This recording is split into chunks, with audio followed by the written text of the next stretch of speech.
Hello and welcome back to another episode of Mic'd Up.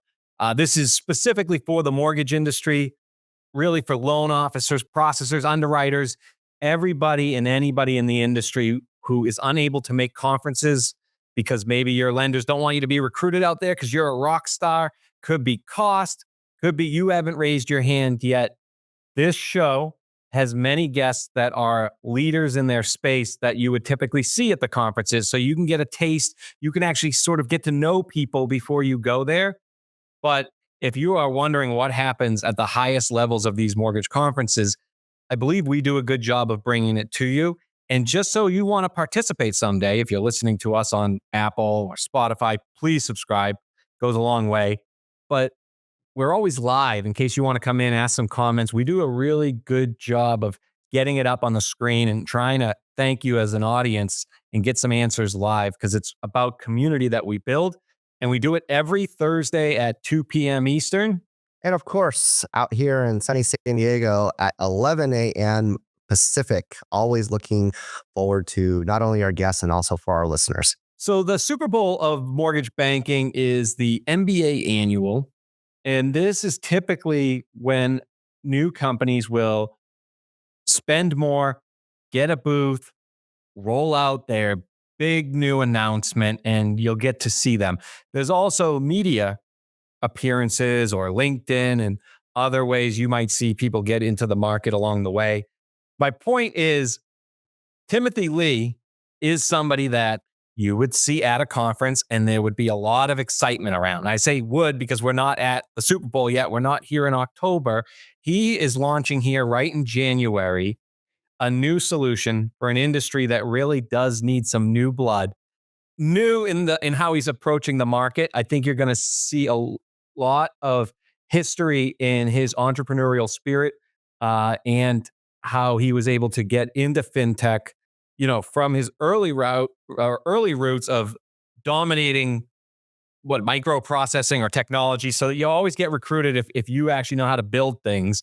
And then from there, he was able to say to an industry, which we'll hear about, hey, there's some things I could help you guys do better. And now it sounds like, Timothy, we are at a point where you're really stepping into mortgage and saying, I'm back, right? You were with Rock and a couple others here. So you have a long story. Do you want to maybe give us a brief overview and then we'll try and zoom in? And if we do that, Tim, can we start back into your history at just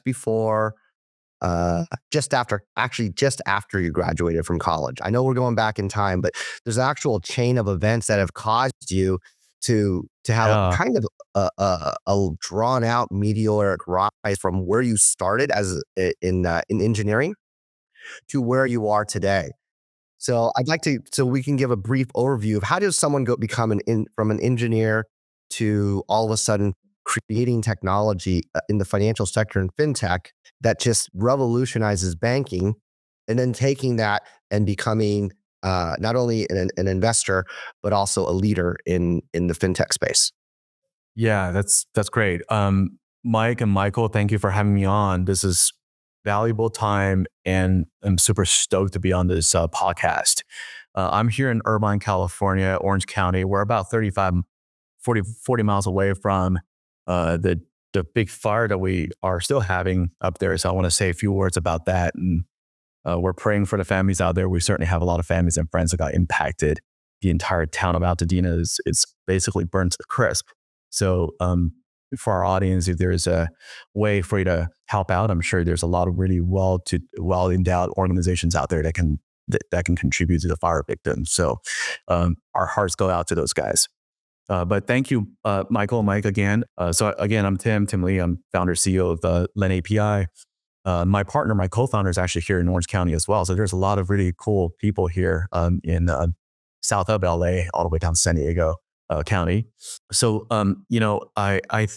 I could start after graduation, but I just want to go back a little bit of a time. I grew up in San Francisco in the 90s, in the mid to late 90s. While I was in high school, actually, I built a bunch of startups.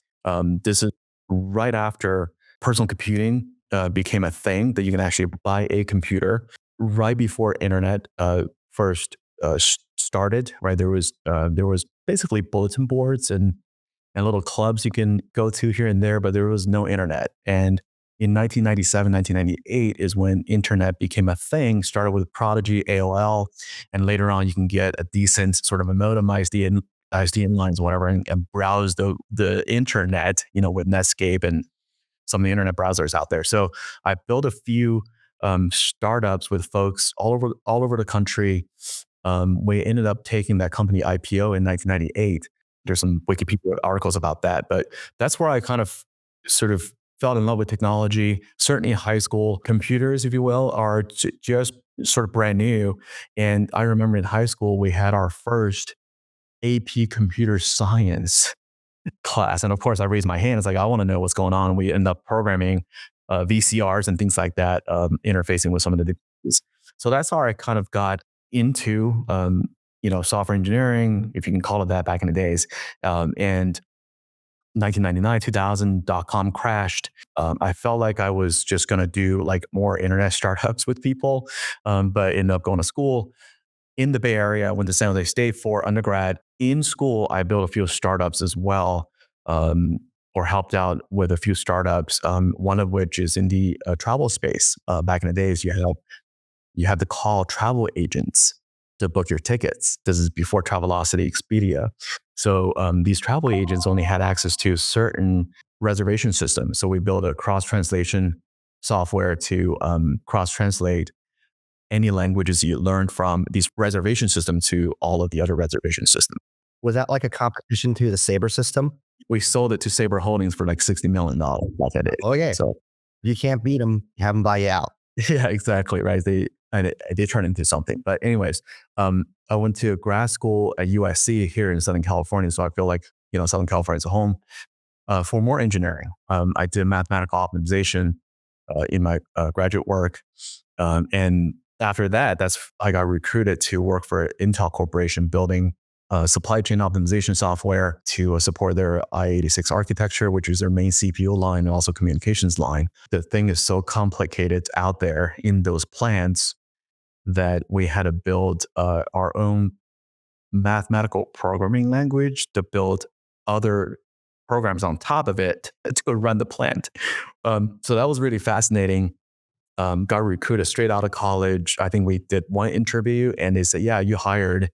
And I thought I was going to move back to Santa Clara, the Bay Area, go home. And they sent me the offer letter and it says, oh, you got to show up in Phoenix, Arizona. So I'm like, Phoenix? I've never been outside of the state then, right? So I packed everything in my car, moved to Phoenix, showed up on the first day, met my, I guess, manager, right? Daryl Riley, I still remember his name, out there in Phoenix. Hey, Daryl. He says, hey, I'm going on vacation, right? Here's 3,000 lines of code you got to write. Like, really? Go on to sabbatical or whatever he was doing. So, yeah, you just drop in and jump into the pool and tell everybody how cold it is. And but that was I was cool with it because that was, I did a lot of work in the technology space.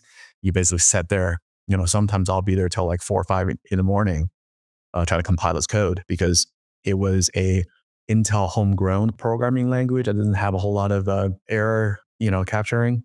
So you basically run into these really bizarre errors, but you have to figure out line by line what's going on. So I really cut my teeth in software engineering there at Intel. And while I was there, I got recruited to JP Morgan Chase. It was super bizarre. They keep on calling my house.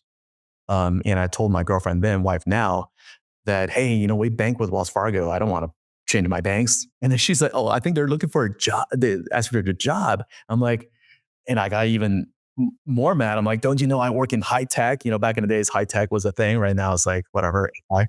Yeah. And she said, the guy's been calling for forever. Just give him a call. So I called him. He says, hey, we had the same problem that here at Chase or JP Morgan Chase as you do at Intel. I'm like, come on, dude. What are you smoking there, right? He says, oh, you work on supply chain there at Intel, right? He's like, yeah, we had the same problem. We've got 7,000 to 8,000 ATM machines, 3,000 branches. We just merged with Bank One, and we have 7 vaults that we have to manage and 300 different armored trucks running around. We don't know how to manage all these things. And to me, I'm moving wafers here, CPUs. You're moving coins and currencies over there. Mm-hmm. Just a math problem. You got to forecast, you got to optimize, and you got to figure out where everything should be. Right. So, and I said, I'm not interested, but I can tell you what to do. He's like, no, wait. Even if you tell us what to do, we don't know how to do it. Until he told me how much you were going to pay me. I was on the next flight to Ohio. So, anyways, I'm like, CPUs are great, but I got to make some money, right? We're trying to build a family out there. So, moved to Ohio. I spent a good amount of time there, building just about everything that the consumer bank needed. That was right after Jamie Dimon took over Bank One and merged with Chase to become JP Morgan Chase. And at the time, Chase stopped basically in the middle of the country. So the risk management tools, some of the applications that the banker uses, right, to manage customers, manage their in-house cash flow, whatever it might be, right, or cash supply, all that stuff needs to be worked on. It was just really old technology. So I worked on a lot of stuff. And before the show, Michael, you mentioned one of the patents that I had with JP Morgan was we developed a whole system to manage every bit of ounce of currency in their entire system.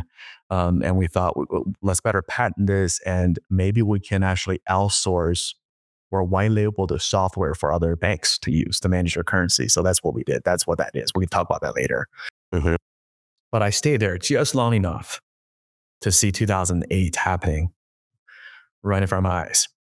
Right. So we're in the consumer bank, we're in the small business banking, but things started to go south. I think we had a bunch of layoffs. And I said, you know what? I've done all of the mathematical work you wanted me to do. This might be a good opportunity for me to say goodbye and go back to California, right? It's home. And he said, no, you're not going anywhere. We need you to talk to the risk management people, right? Because I was on retail, banking operations, whatever it might be, building software. And I met with Walt Ramsey, who was the chief risk officer at JP Morgan Chase Consumer Bank. I said, Walt, what's going on? What do you need me to do? He says, well, we're basically the latter half of 07, everybody sees what's going on. It's like, we need talent to help it with risk management. I'm like, what risk management? He's like, well, we lose a lot of money in this bank. So he sat me down and explained to me whatever was going on. And I said, you know what? I'll do another job at Chase. Fine. I'll stay for a couple of years. So I was there in 08, 09, 10, and 11. It was really bad. There was just stuff happening left and right on a real-time basis. I stayed up there long enough to merge with Washington Mutual. If you remember Washington Mutual, my God. And Bear Stearns, BNY Mellon's retail branches, all of those things we sort of ended up swallowing, whether we liked it or whether Jamie Dimon liked it or not. And one of the biggest projects was to merge the 3,000 or 1,500 or 1,200 branches that Washington Mutual had, so JP Morgan Chase can go all the way to the West Coast, right? Jamie Dimon said 9 months, we'll pull down the curtain, everything's going to be Chase. And we did it in 9 months. Nobody slept. Yeah. So your role then was in risk management was not about the mortgage side at that point in time. It was about the risk management of just getting accounts together and the transference of actual dollars, checking, savings, CDs. It was technology. They said Washington Mutual has their own tech. JP Morgan has their own tech. To a certain extent, Bear Stearns has their own technology. Pick what you need to pick and merge it all together. They're all shitty. I mean, I'm sorry, excuse me. They're all crappy technology, including JP Morgan Chase's stuff. We're still trying to figure out what is it that we were trying to do. And if you remember 07, 08, or even 06, that's when iPhone 3 or 4 sort of came out. It had a decent enough of a camera. So we were actually focused on building Chase.com. Chase.com didn't exist. So we're trying to push everybody to online to get people to book an account, to even just give us their information so we can shove them to the next steps in account originations. And then all of a sudden that stopped and say, well, we have Washington Mutual, we have Bear Stearns, we have all these retail technology, we got to bring it together. And the technology at the banks are essentially all risk management technology. Identity verification, credit risk modeling, right? Overdraft limits, KYC. Fraud. There's so much fraud. It's unbelievable back in the days because there's no multi-factor authentication. That thing hasn't even been invented yet, right? So we have a lot of people just give out their passwords willy-nilly, and people come in and just swipe out their whole entire account. The Chase Consumer Bank, for what it's worth, we had a budget on losses. It was like $80 million every quarter. Like if we do better than $80 million in losses on a quarterly basis, we're actually doing a pretty good job. Isn't that crazy? That is. Can I ask you about with all this change, and now you're mentioning other companies too, and the financial crisis? Did you have different bosses, and how did you have to deal with CIOs of the other companies coming in and egos of their vendor relationships? Like, were you just that talented that all went out the window at the time? Yeah, no, not at all. I was a small fry, but I was dumb enough to raise my hand on every single project. Hey, I'll do it. I'll do it. Let me see what I can do. I'm just a young guy trying to get myself into everything.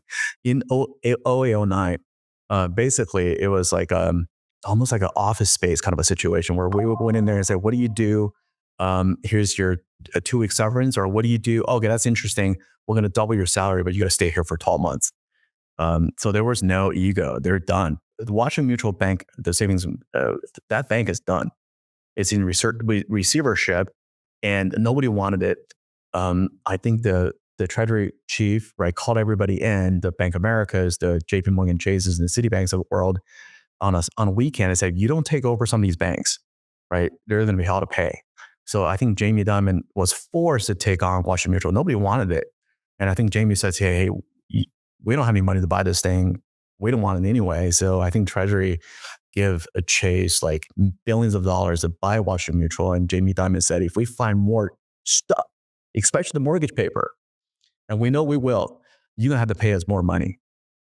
And which we did, right? Every single piece of paper, it was just upside down to no ends. And the government said, oh yeah, that was just a verbal agreement. You can't. So we sued the government, and they eventually paid us billions of dollars to offset the losses on that paper. So when I watch these movies, I'm like, yeah, this is just cartoon version of what the hell happened. Isn't that crazy? But yeah. But what I liked about Chase, talking about bosses, is that at least at the time in the mid 2000s, there are career politicians that work in the bank. At the end of the day, shit needs to get done, right? So who can code, who can do analytics, who can, do these things, right? It was just basically a bunch of kids, a bunch of mid 20-year-old running around working to 2 o'clock, 3 o'clock in the morning, pressing buttons essentially to make the machine run. And there's just so much shit. One of the things we did was trying to make early warning services more real time, which is one of the bases for Zelle. My God, it was cranking mainframe machines. Oh, you want to crank mainframe twice a day, Tim? No, that's not possible. It only works once a day. So we had to hack and bridge and write a lot of different code to make it work, so we can actually pretend to be somewhat of a digital bank in real time, on a real time basis. After we absorbed Washington Mutual, we went right back into building Chase.com. Is all this cranking and working helping with your entrepreneurial itch that you've had since high school, or like were you looking at ideas at the time as well? Yeah. So the reason why I kind of mentioned is the reason why I said I'm going to raise my hands on just everything I can get my hands on, because of that curiosity, right? It wasn't premeditated. It was just like, I'm just curious, right? So why early warning services? Why do we need this? What is it for? Of course, it's for fraud detection, right? And we were working with other banks to figure out, hey, look, this guy opened an account here and he just went over to you this afternoon. Let's figure out a way to kind of know that before he even walks in. Right. So I was just there to solve these interesting problems to me in the banking environment. I've already forgot how to do CPUs, and it was just curiosity. And so what happened was that same guy, the chief, left the bank in 2010. By the way, I'm reading this book. I'm going to give a shout out to my boy here. Yeah, we'll put it in the notes. Is that part of the FinTech Cowboys, or is that? This is a journalist in our space, and lots of breaking news come out of Jason's. I think he's got a publication. He wrote this book. I bought it. I'm like a 25% way through this. I love reading it because some of that stuff I kind of lived through that myself. But what I liked about working at working at Chase in the mid 2000s is that they will let you do anything. Oh, Tim, you want to do this? No problem. You want to file a patent on this? Perfect. Here's the 4 patent lawyers on deck. So I just called him and said, hey, we need to do a patent on this piece of software because we think we can do X, Y, and Z. And the guy says, no problem. Let's do it. Write me a 40-page essay, give me some charts, and he will do whatever his part. And he filed it. And actually, just recently, I got a big packet of information from Chase. I'm like, oh, did they owe me money? It was them telling me that the patent was going to be renewed for another 10 years or something like that. Wow. If they care about this long enough, so it's not going to expire until 2030 or something like that, because they're going to do something with it. But it was just a really fun place to work. And when Jamie Dimon says, oh, we're going to spend $80 billion in branch or whatever technology, I believe that because he does. It's interesting that you talk about that, because one of the things what I'd like to talk about, if we can briefly, is blockchain technology. Because what you've basically done is you're initially, when you're at Intel, you're talking about moving chips, right? That's right. Whether it's in some kind of MRP process or whatever, it's going from one place to another. And then when you go into the banking sector, you're now talking about moving actual dollars and cents out the retail sector of checking and savings, right? Now, in the mortgage sector, you're moving dollars and cents, except that you're moving them on a mortgage payment basis, except not only are you moving them from the servicer, but you're also moving that information to, people are collecting interest income, whether it's a REIT, a mutual fund, a bond fund. There's information, there's dollars. And again, it's one big math problem. That's right. 100%. And that non-real-time settlement of any kind, that's where problem arises, right? Buffers and delays. Hey, did that payment make it on time? If there's any, insufficient funds or the payment didn't make it through, then everything sort of unbuckles, right? On the servicing side, specifically, Michael. So blockchain is an interesting piece of technology that's just we have to talk about distributed ledger a little bit. That's one of the tenets of blockchain is that, the servicing company will have a ledger. So does a bank. So does everybody else involved in that mortgage process, in that mortgage loan. Everybody has the same version of truth. So when everybody has the same version of truth, it's really easy to figure out, okay, did that transaction make it? And if it did, does everybody believe in it? Believe that transaction was made? So for our listeners that are out there, Tim, I want to bring some context. So you have a mortgage, if you're a borrower, you make your mortgage payment to whoever it's supposed to be, and it goes to that servicer. And that servicer actually has a responsibility to deliver that money to the investor. So you could be paying Mr. Cooper, Flagstar, Caliber, whoever. Chase. Yeah, Chase, Wells Fargo, B of A, whoever. You make the payment to the servicer, but then the servicer has a responsibility to deliver that money back to the investor. And it could be a mutual fund, an ETF, a retirement fund, or whatever. And when you're that investor, you want that money, that mortgage payment, to come into your account like immediately, as soon as possible. But there's a slippage in between. And that slippage in between of interest, whether it could be 3 days, 5 days, 15 days, bounce checks, all these things that are happening. And that's worth literally millions of dollars to the servicer, millions of dollars to the investor, millions of dollars to a lot of companies that are all in between, while you as the borrower are making a mortgage payment and the investor is actually, they want their money quick as possible, but the servicer has to hold on to it until that check clears, which is why FedNow is a big deal, which is why information distribution is so critical. And so as we're talking to you, Tim, I want the listeners to be able to understand that it's not just about making the mortgage payment and delivering information. It's also about every single dollar is working at every single minute. And as we move into the technology sector of delivering this type of information, every dollar counts at every single second, because it's always working. So I want to bring it into context for our listeners that don't necessarily understand that, which is why it's such a big deal. Yeah, you're 100% right. That is the same with credit card companies, same with these gigantic personal lending companies like SoFi. Everybody wants instant settlement for all the reasons you talked about. Mortgage is one of the biggest piece of GDP, if you will, right, in our world. You're absolutely right. So with blockchain or something like blockchain, distributed ledger, this type of technology, if there's enough adoption from end to end, yeah, we will have very close to real-time settlement that everybody believes in. And when you have that, then you can start accruing. Then it's on your books instantaneously and is vetted. And with all the other fixing that comes with blockchain and distributed ledger. Chase tries so many years, decades maybe, trying to work on that. But it's convincing everybody else to play a part is the difficult piece. And you bet there's a lot of startups working in this space. P2P payments, right? B2C styled retail, lenders and things like that. They're the first adopters. It's slightly easier to implement when you have a monstrosity like the one you described, Michael, where there's literally billions of dollars being moved around every single second. And then we have to go through the Fed, not Fed now, but the Fed's existing clearinghouses.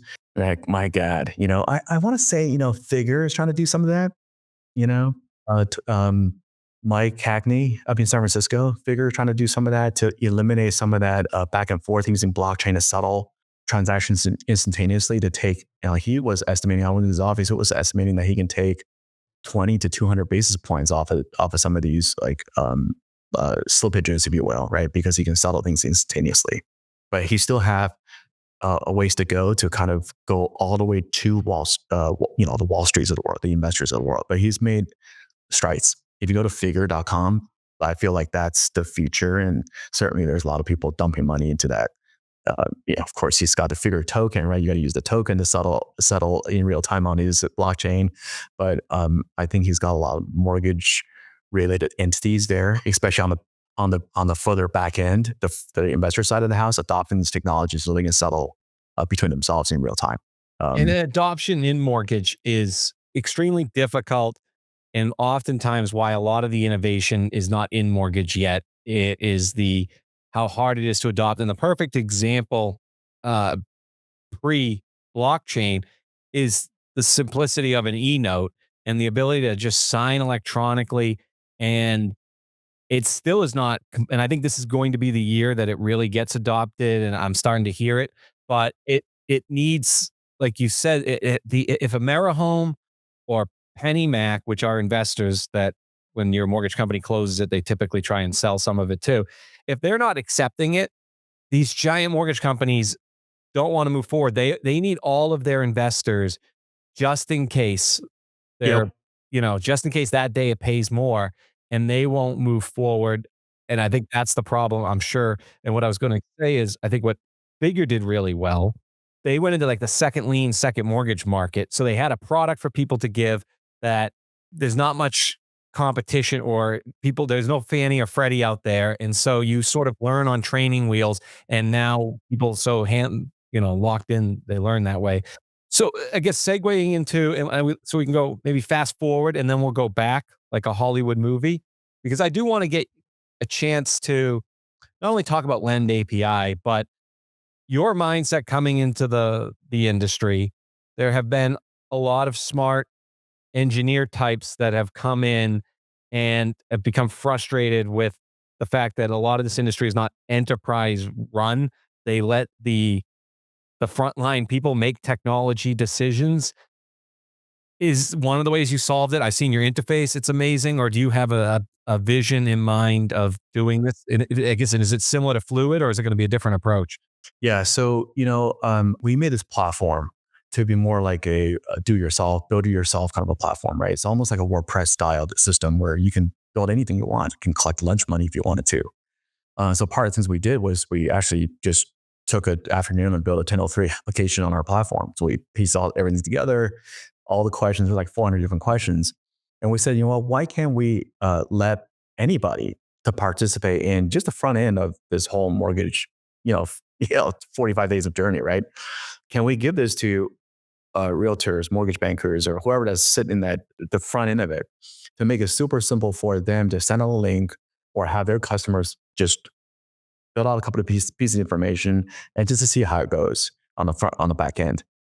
it may not be me to solve every possible issue that's happening on down the chain, but if we can, I hate to use this word, but I will, but if we can popularize or democratize this application process, right? As opposed to sitting through like 35 pages of the 1003, but can we somehow make it easier for people to like get to that point and make it easier for some kind of a machinery automation to digest all this information and then give this capability to individuals if that's a thing in the future, or give it to all of the mortgage professionals out there.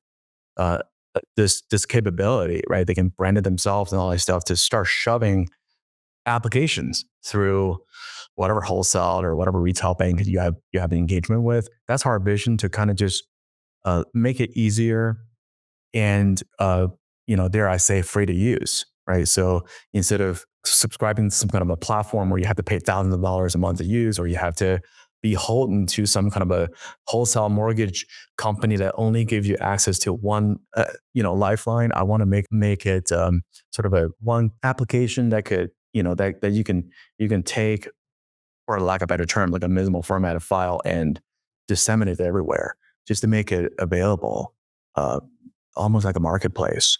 But we don't know where we're going to take it to yet, but we want to make a simpler, free for mortgage professionals to use, and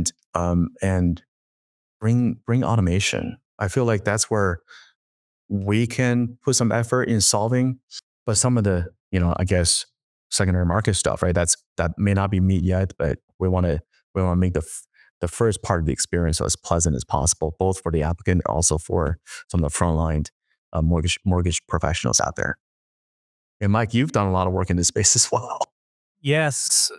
Some say I invented the mobile app, but it didn't have the ability for loan officers to customize it, right? It had to be done at the enterprise level, and it certainly didn't have the sophistication that yours will have on the ability to leverage APIs. I think that's probably going to be the most exciting part of what you're offering, from what I can tell, is there are a lot of external FinTechs out there, and it's easier to connect to those APIs where you can now bring them into mortgage. Yes, you're absolutely right. So one of the it's in our name, API. So one of the tenets we have is that if you want to do a full blown manual 1003, right, have at it. Build it yourself. It's free to use. But if you want to do Plaid, Trove, Argyle, whatever it might be, do automated VOI, VOE to take 80% of the questions off the table. It's all there for you. Put your credentials in there. Sometimes we give you our credentials to use. It's all there. So you can build a manual version, you can build an automated version, semi-automated version. You can build one that has a back and forth with a borrower to upload certain documents. All that stuff is curated.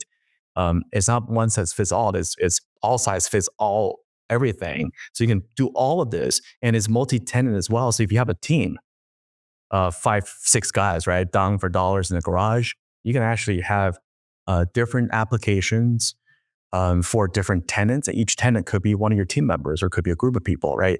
And then they can run different underwriting, preliminary underwriting, different pricing, different plugins, if you will, right? If somebody says, you know what, I am my constituent don't want to log into anything, so I'm going to use this application, right? So, or I'm working with a bunch of well-to-do 30-year-olds that very well versed in technology. They're not afraid to log into certain things. They want just a quick resolution. I'm going to send this version that has all the automation built into it. So you can create unlimited numbers of different types of applications to get to the endpoint, depending on the customer's needs, and depending on how much operations folks you have on staff. It could be completely automated.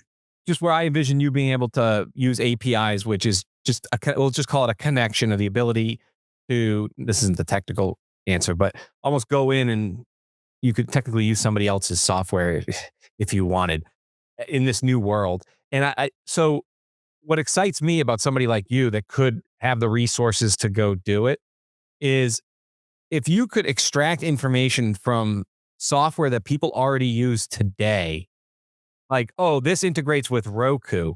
So now my information's already going into the point of sale from Roku or from Netflix, and then I can take a little bit from another place where I put in my street address, right? And it's almost taking it that way, which is a step further than today. You have just the ADPs and the payrolls and the obvious ones that are ingrained in mortgage.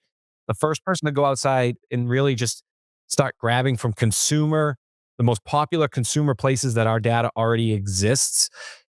I've seen what you have. If there is a ticket to get there so far, ding, ding, you've entered the market. And I think it's going to get very exciting. You're absolutely right. We work with a lot of the embedded players.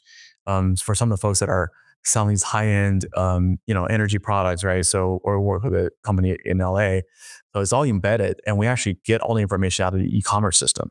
It's all pre-filled. These have consent, right? And that packet of information is basically 80% of what you need for a mortgage application. Because they need to get pull credit, they need to do income verification, right? With that, you kind of have a portion of that employment verification as well. What's really missing is that we know whether they have a mortgage or not for refi or whatever it might be. But if they are buying solar panels, they probably have a house, right? But if you're buying like appliances and things like that, they probably looking for a home, or they were renting or whatever it might be.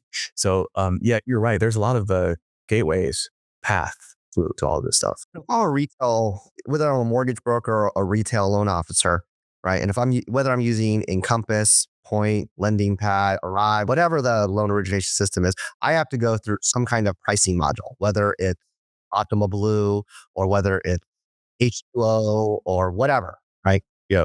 So possible sponsors. We won't mention any names till they reach out to us. yes, I'm not mentioning any one specific company, but what I'm looking at is I'm sitting here going, because once I've taken the application, now I'm sitting here, I've got the credit, I got basically a 1003, and I've got the credit score, I've got the address, I've got the loan amount. And what you're saying, because if I have to go to a pricing engine, I won't say the company, if I have to go to a pricing engine, then, that's going to, I've input, that takes me like, let's say 5 minutes.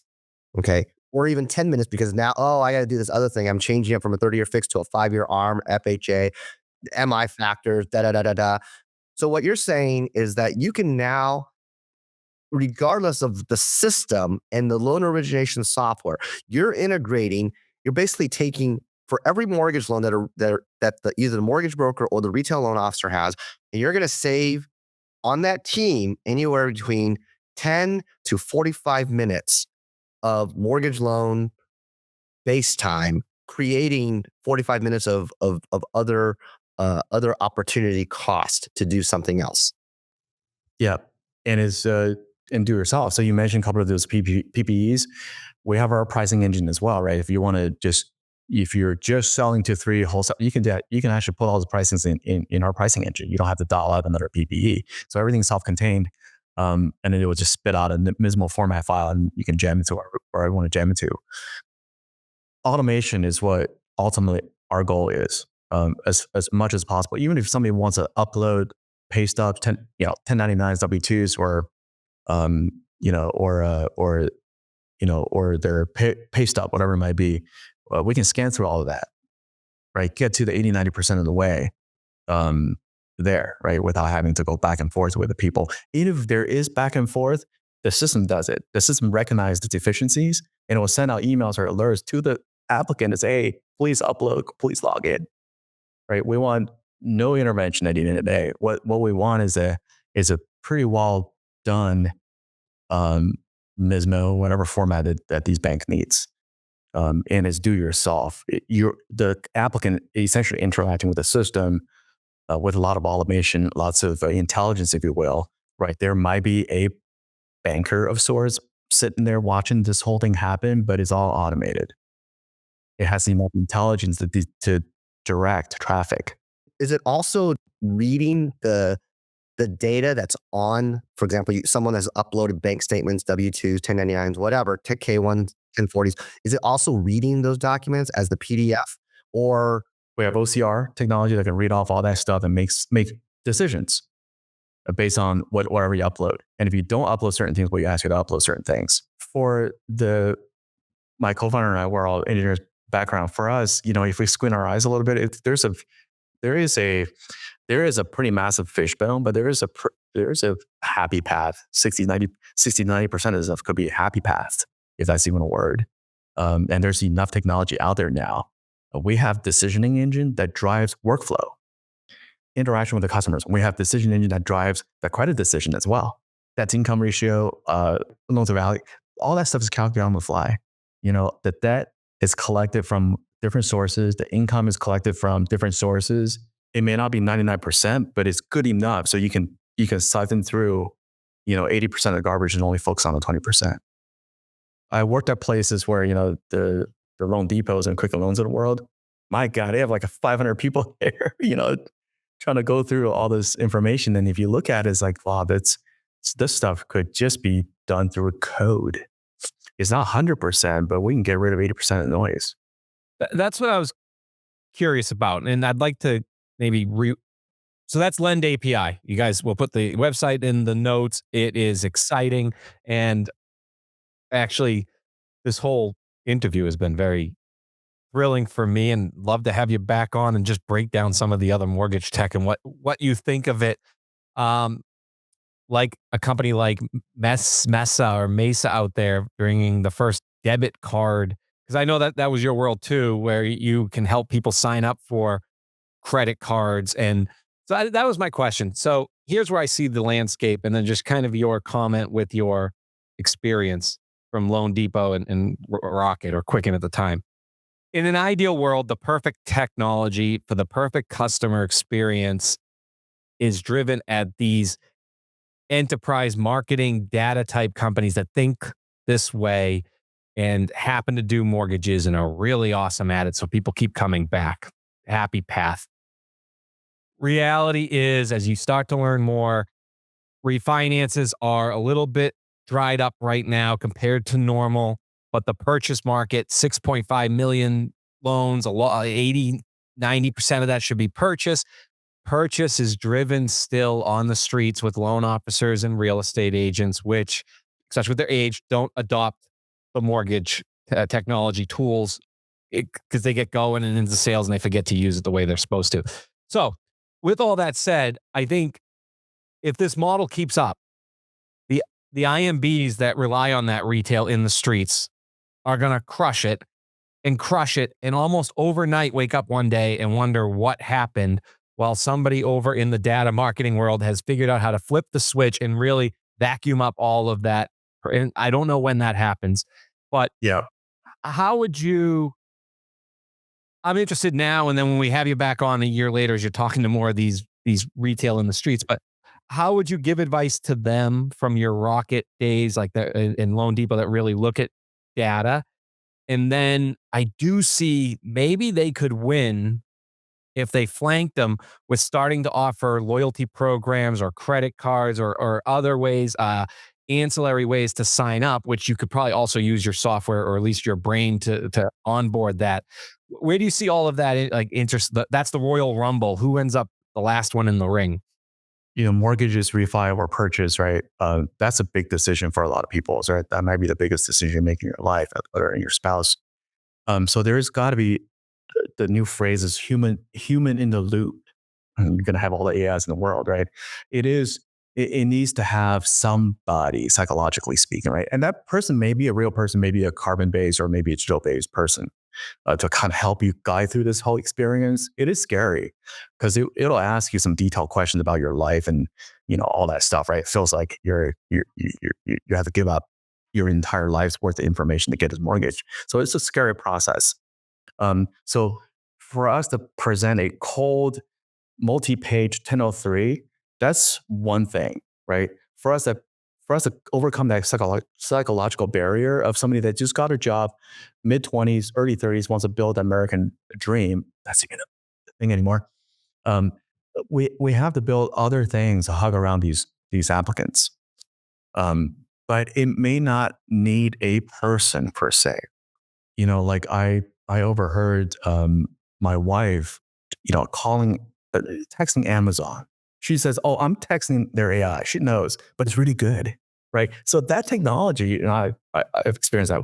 That all needs to come here, right? If Amazon has it, we should have it. At the end of the day, banking, FinTech, whatever it might be, right? We claim we have the most amount of technology, but I don't see it everywhere yet, right? So that's why I built LendAPI to say, well, we want to give all of these technology to everybody, the applicants, the mortgage brokers, whoever that's touching all this stuff, leverage technology to make it easier, to make it to spend more time hugging around your customers, to make it more comfortable going through this whole process, right? So it could be AI driven, it could be automation, it could be that, hey, all that technology is going to take care of the basics. Let me walk you through how this thing really transpires, as opposed to a very transactional activity. 10 years ago, right? If you're more, it's like, hey, can you upload this? Can you send it? As opposed to having a conversation with me about, hey, what happens after you have a home? What are some of the things that you ought to look at, right? To be a homeowner, right? To make it a little bit more humane or human. Who do you think should ideally build that out? The CEO, the chief marketing officer, the CIO with three people and a couple people offshore. Let each compliance and the branch managers, sales managers each take a turn as a SME. Has anybody really figured this part out yet? Yeah, no chance. No chance somebody, CIO from whatever big bank or no offense to anybody else, Rocket Loans, is going to come up with it. They just hire an AI guy, right? All due respect to those guys, but it's going to be startups. It's going to be another figure. It's going to be another, we have Better, right? We have some of the other folks out there trying to really think about this whole process, not in a mechanical way, but in a human way, right? Why is this done this way? Of course, we have to conform at the end of the day. Everybody understands what a Metro 2 is. Everybody understands what a MISMO format is. Everybody understands these things that needs to be delivered. But there's so many means to that end, right? It's going to be you and I, Mike, Michael, Tim, whatever, right? To say, you know what, this needs to be done a little bit differently. And I still believe in market adoption, right? If you present a good solution, a well-curated experience, people are going to come to it. And hopefully these other bigger players in this industry will start adopting that. It's going to require generational change. My kids, or maybe just post millennials, right? They experience technology completely different than we do. Their attention span is 3 to 7 seconds. Our attention span might be 10 to 12 seconds. You know what I'm saying? So, how do we build technology to bring them to this type of product? The products are product. The Jennies and Freddies and all the Annies of the world, it's not going to move in the next 50 years. But how do we? There's so many means to that end. It'll be somebody on this podcast or somebody's in our audience to drive that change. Just like bigger. This is a little selfish of me. I have a question that's been. I hope I don't ruin the podcast with a question, but maybe this off subject. But I saw a post where somebody was saying the threats of AI. And I want to say Andrew DeGood posted this. I hope I got the right person credit. And somebody was talking about how the atom bomb wasn't a threat because it couldn't make its own other bombs. Like humans had to use it and then it was done. This AI, and it told the story about how there was a CAPTCHA, which are those pictures to kind of prevent bots. It was smart. The ChatGPT was smart enough to go out to TaskRabbit and then hire somebody to do it. The person said, is this a bot? And it was actually smart enough to deceive and lie and say, no, I'm impaired. Fast forward to my question, because there's no skin in the game. They don't go to jail, right? They can just do it. If this world is all going to point of sale, which it already is, and then you're bringing a human version of that, does that make it easier for somebody a year from now when it gets really good to just have bots fill these out and take out mortgages? Yeah, when I say human, it doesn't have to be a carbon-based human, right? It just has to be humane enough to as an aid. Interesting enough, I read the other article yesterday, not to derail this, is that sometimes they find some of these LLMs think about problems in Chinese. Of course, it was based on all of the training models that they've adopted, right? Most of that's, a third of the world or a quarter of the world speaks in that language. So it makes sense that these models think about themselves in that language. But it's a guide. It's a guide. Like, for example, when I worked at USC, teaching there in the engineering school, we had a hell of a time hiring instructors, part-time lecturers to teach classes. So one of the research project we did was build a digital professor. SC has tons of data, right? So we basically build a a digital twin, if you will, of all of us, right? So the students, could do office hours there. It does a hell of a job. I mean, it does a better job than I could ever, right, do, because I'm verbose, right? The digital professor would give the right answer right off the bat instantaneously, and it's free to use for students, right? So why can't that be everywhere? Especially with mortgages, right? So that compendium information is key to everything. So when you go, everybody else on LinkedIn, go to settings. The choice for your data to be used to feed Microsoft's LinkedIn's LLM is on by default. Go look at it right now. So you can turn it off if you want to, but it's using all of this information right now to come up with a model that can explain, that can think on its own. For what it's worth, I wrote this in my 2025 FinTech prediction article, is that we will be free to do whatever we need to do. And my digital twin will be the person that's making a living for me. Why shouldn't it be that way, right? So this thing could be 24/7, whatever, thoughts you have, right? That could just work 24/7. And I will free up myself to think about whatever I need to think about. I would love that feature. Make 10 of these. And it's happening right now, right? So it's happening right now because you can create your digital twin, and the digital twin can create content, blog, whatever it might be, right? And make money for you. And you will think about, I don't know, maybe orchestrate something else. I don't know. Or build something else interesting. That's fascinating. Yeah, in the Philip K. Dick wrote a short story, I, Robot, part of it, and in that, one of the characters is asking the question. They're asking questions and to this AI model of a thing, and he's going, "Oh, this isn't the right. That's not the right question. That's not the right question. That's not the right question." And at the end of the story, he goes, "That's the right question." Right? Yeah.